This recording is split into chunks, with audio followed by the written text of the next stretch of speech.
Hi guys, welcome back to Seduced by Novellas. What I'm going to try and do today is a top 10 of sorts. Basically these are 10 books that I think need more love and I would encourage you guys all to give them a read. So I'm going to start from the top of my pile and work my way down and let you know a little bit about each one. If you want to ask me any questions about them, that's fine, leave a comment below or message me on Tumblr and I'll be happy to answer for you. Some of you guys might not agree with my choices, but these are just 10 books I think need a little bit more love and that I don't hear talked about all that much. Okay, so I'm going to start just from top down. They're not in any particular order, mainly in size order so they didn't fall over. So the first one I'm going to pick is a fairly well known one, but one that I don't hear about in circles that much, so that is this one here. So that's Will Grayson by John Green and David Levithan. I can never say his name. Or Leviathan. Anyway, either or. This book's really excellent. It hooked me straight away. I love the idea of the book, so I'll read the back out for you. So it says, Will Grayson meet Will Grayson. One cold night in the most unlikely corner of Chicago, two strangers cross paths. Two teens with the same name, running in two very different circles, suddenly find their lives going in new and unexpected directions, culminating in heroic turns of heart and the most epic musical ever to grace the high school stage. So, lovely blurb, draws you in straight away, lovely looking book as well, and just, it's a bit difficult to explain because this book kind of sucks at your emotions and it is an LGBTQA plus book, so that's automatically plus points for me. Does deal with some very strong issues and it's a lovely read. The characters are very well written, the pacing's well done and you get hooked into it, sucked into the book and you won't want to stop reading it. So that is my first one. On to the next one. Again, a very famous book but quite old and I don't hear people talking about them anymore, and that's the Artemis Fowl series. So I've just picked up the first one here because that's the one I've got on my shelf. It's, I say it's young adult, it's young adult. It's not quite children's, but it's not quite young adult. But these books were a really big part of my childhood. As you can see, this one's really old, the cover is all like bent and gross. But I absolutely adored these books and it was just this world that was created in this incredibly smart kid. I loved how smart he was. And the sass! Artemis Fowl is the sass master. And yeah, people should learn from his experiences. He is the sass master. So, back of this one, 12-year-old Artemis Fowl is a brilliant criminal mastermind, but even Artemis doesn't know what he's taken on when he kidnaps a fairy. Captain Hollyshaw of the Leprechaun Unit, so that's the LEP. These aren't the fairies of bedtime stories. These fairies are armed and they're dangerous. Artemis thinks he's got them just where he wants them, but then they stop playing by the rules. So it's a pretty big series. I actually haven't read the last one, I don't think, because I don't own it, because the new covers are really pretty. They're white, and I really want them. But it is another one of those stories that sucks you into this fantasy world, mixed with the human world, mixed with everything that you know. And it takes specific, like, historical points and places, like, for example, Stonehenge was mentioned. And yeah, it's wonderfully written, the characters are really lovely, it's well paced. It is, obviously, it's meant for younger readers, so it's got a more simple writing style, but that in no way means that it's not a good book, you know, just because it's written for younger readers. So yeah, highly recommended, the whole series is excellent, and I really must finish it. So that's the second one. On to the third one, another famous author here. But again, I don't know how well these books are known. So this is Diana Wynne Jones, and it is the Worlds of the Chrestomanci. So this is the Lives of Christopher Chant, and it is excellent. It's really good. So everything in this book happens at least 25 years before any other stories in the series. So discovering that he has 9 lives and is destined to be the next Chrestomanci is not part of Christopher's plans for the future. He'd much rather play cricket and wander around a secret dream worlds. But he soon finds that destiny is difficult to avoid and that having more than the usual number of lives is pretty inconvenient, especially when you lose them as easily as he does. Then an evil smuggler, known only as the Wraith, threatens the ways of the world and forces Christopher to take action. So These, yeah, they're hilarious, and he has 9 lives, and you can imagine how long that lasts. Pretty gruesome ways to lose some of those 9 lives, and he also spends a lot of time travelling through his dreams. Unfortunately, if he loses the lives in his dreams, it still does mean that he can lose them in real life. It just tends to happen at a different time in real life than it did in the dream. But it's a really interesting book. It's really fun. It's for younger readers, because I quite like stuff for younger readers. But well written, good characters, really interesting plot, and I would definitely encourage anyone who wants a quick read that is full of laughs and really interesting to pick this one up. So my number 4 is this one here. So that is I Capture the Castle by Jodie Smith. I've had this book since I was really young, actually. It's quite chunky-ish. And it's narrated by this young girl, and even one of the quotes on the front of the cover, so this book has one of the most charismatic narrators I've ever met, and that's why J.K. Rowling put that quote. And I completely agree. She's brilliant. She's really brilliant. So I'll read the back again for you. This is the journal of Cassandra Mortmain, an extraordinary account of life with her equally extraordinary family. First there is her eccentric father, then there's her sister Rose, beautiful, vain and bored, and her stepmother Topaz, an artist model who likes to commune with nature. Finally there is Stephen, dazzlingly handsome and hopelessly in love with Cassandra. In the cold and crumbling castle which is their home, Cassandra records events with characteristic honesty as she tries to come to terms with her own feelings. The result is both marvellously funny and genuinely moving. There is points of this one that kind of like trouble me, because the guy who is so in love with her, and I think she feels massively awkward about it. Like, he gives her presents and stuff, and she's just not interested. But it's a really interesting one to read, and the fact that it's all narrated almost like as a journal makes for a really good read, and is something a little bit different as well. So yeah, if you want something, this again it's I'd say it's for slightly older readers this time. But yeah, pick it up. It's a really good one, and it is something that will capture you, and you will read it through. Yeah, capture the castle. See what I did there? Anyway, moving on. Now, this one is a series, but I don't actually have all of the books, unfortunately, so I've just picked up I think the 3rd one I've got here, and that is the Maximum Ride series. And anyone that knows me well will know that this one had to come in here at some point, because I love this series. There are problems with it, but the main problems are that the series just won't die. So there were supposed to be 3 books, and it turned into 6, and it turned into 8, and then that was supposed to be it, and now I think he's writing another one, so don't know what to do. Problem is, I will keep reading them because I want to hear about these kids' stories. So I'll read. I won't read the back of this one just because it's the 3rd in the series. But essentially, Maximum Ride is about a group of essentially mutants. They are kids that were stolen as babies, and they were experimented on, and they were given genes of other animals. Lots of the experiments failed. The kids died. It was horrible. But these kids survived.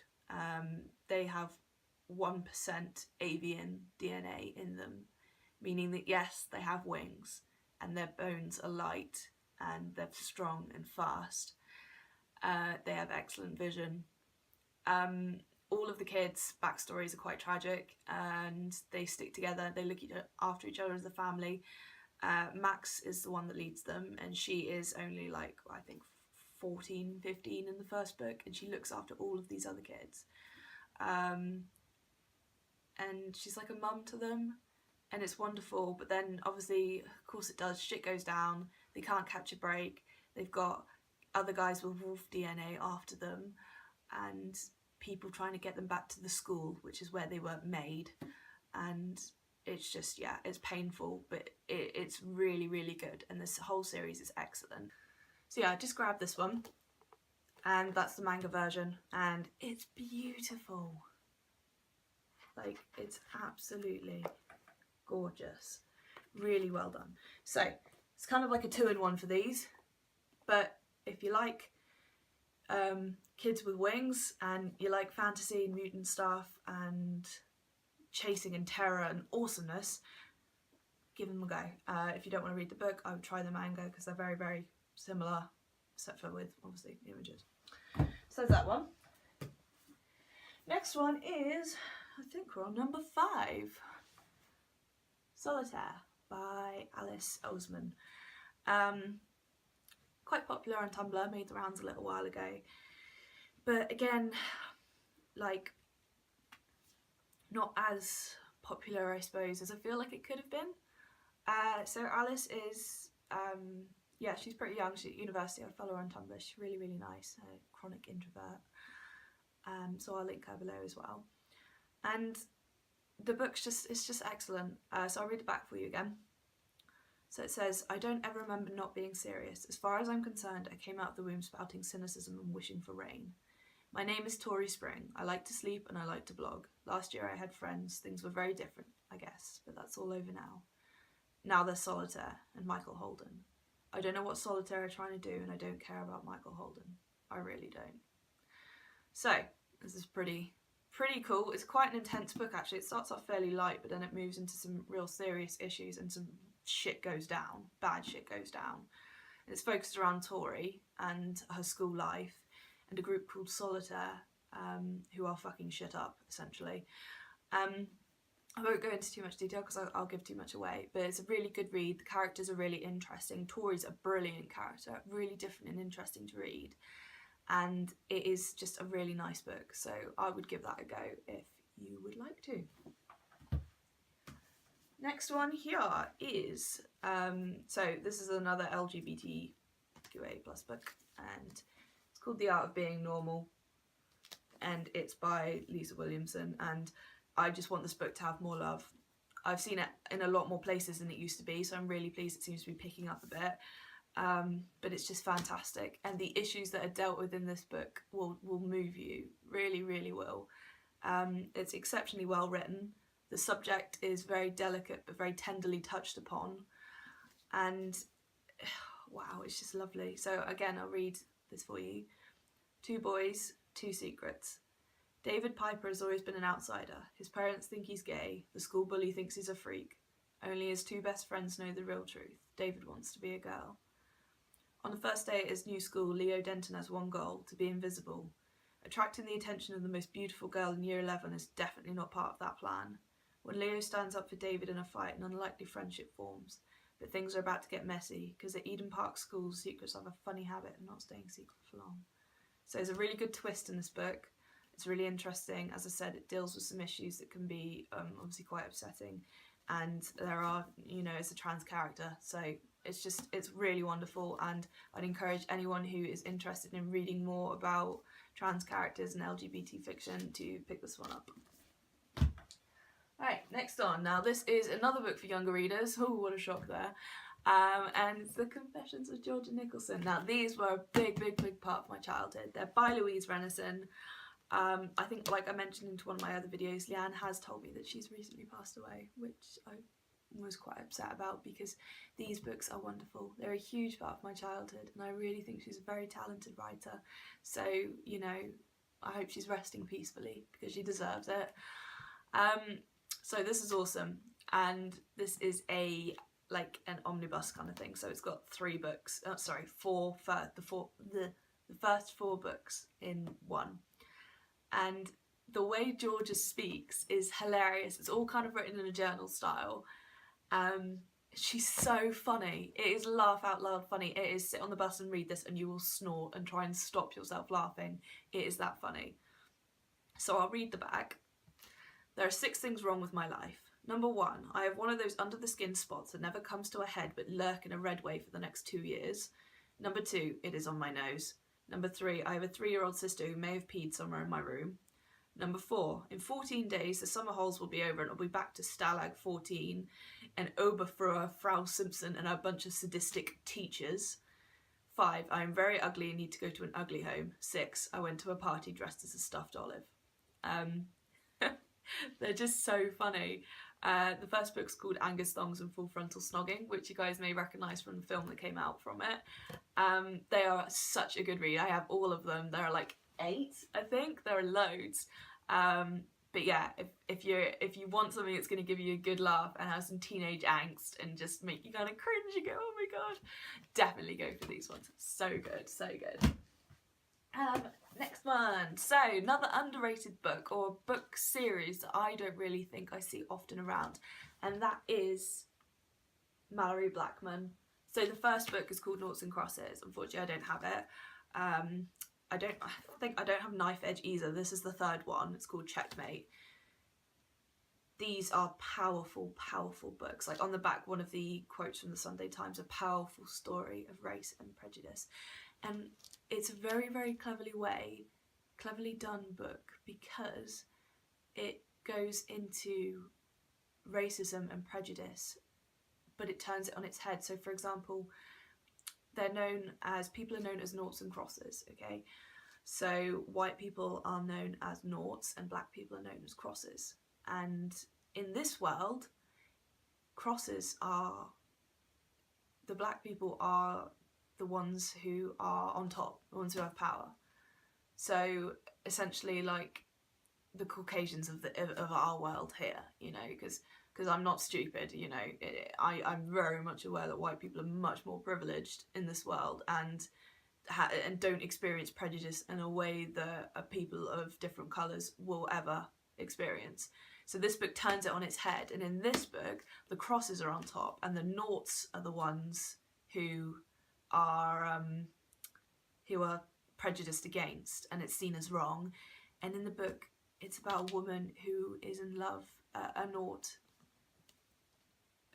cross who is in love with a nought, and it's beautiful and it's wonderful and it's painful, but it is excellently written, very, very beautifully done. Yeah, I'd read it all over again. In fact, I might have to get the other two, read them all over again. They're that good.